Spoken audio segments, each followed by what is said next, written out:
It's Nathan Birch here from beinvestor.com.au, and today I'm going to talk to you about the thing that people always ask me. This is probably like the number one question I get asked, and it's how to negotiate, how to get things cheaper. And I find it awkward to answer this one because I do believe that there's a lot of personal skill sets that come as qualities to a person to help them negotiate, and it doesn't.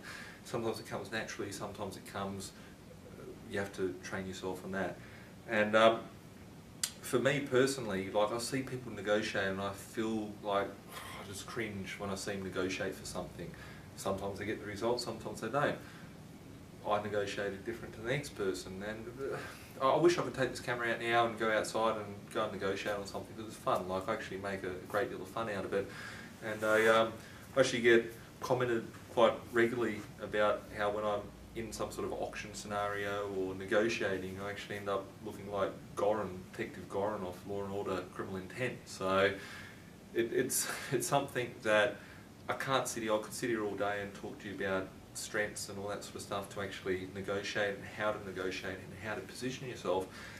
There's lots of things that you have to learn along the way, and I'm sure if you Google a lot of resources on how to negotiate and all that sort of stuff, you could find some good points out there. Personally, I see there's one thing that has to happen in any negotiation. That's a win-win. Two people are in a negotiation. Both parties need to come to some sort of agreement, and they have to be winning. If you go and rip someone off, it's not going to be sustainable. If it's just a one-time deal, maybe you can get something really cheap, but it's not going to be ongoing. And I don't believe in anything that's not a win-win agreement.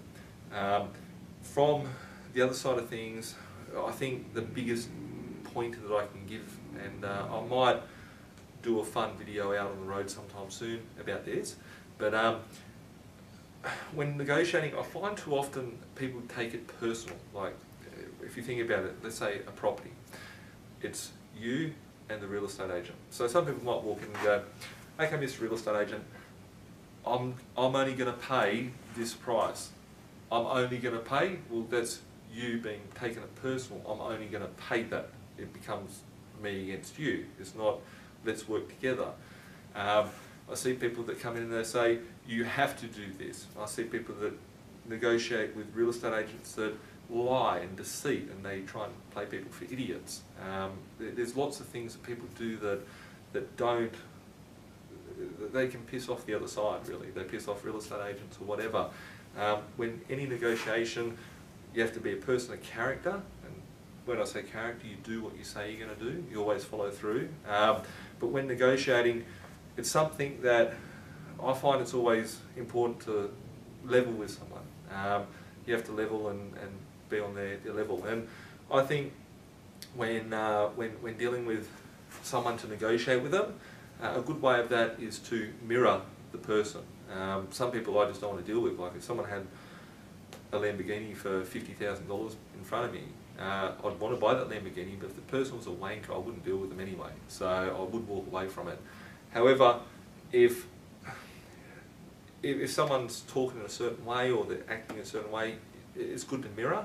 Mirroring is a very, I don't know how to explain it, I think it sort of comes naturally to myself when I negotiate on something. Mirroring is something where you're on the same page with the other party.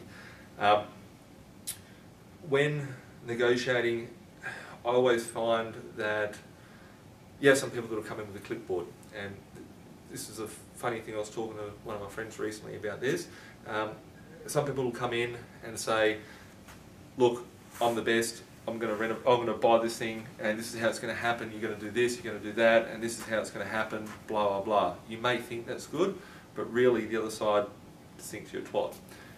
I think being more humble when negotiating, it makes the other side more susceptible to agreeing to terms, and it's not personal. It's not me against you, it's you're working with someone. When I go to offer on a property, I always be firm, direct, straight, and courteous at all times. I don't beat around the bush, and I'll be very candid with that. I would, let's say for instance we're buying a property, someone will come in and say, I am only going to pay you this. Oh, well, what about that? it's personal. It becomes personal sort of openness, like, no, this is what it's going to be. It's not like you're working together in synergy together. For me personally, I'd take the approach of, look, this is a situation, this is where I'm at with everything, I would like to do this. I'm assuming that the deal's going through, an assumptive close, that, okay, I'm looking forward to buying this property, can we go back to the office and sign a contract? I really want to buy this property today. I'll let you know about my personal situation. My personal situation is, I know that the property is on for $250,000. I'd love to buy this property. How can you help me buy the property? I've only got $210,000.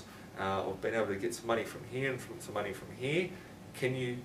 What's next steps? How do we proceed from here? This is where we're at. There's a whole totally different body language, tone, and words that are coming out of your mouth towards the agent to actually proceed with the deal.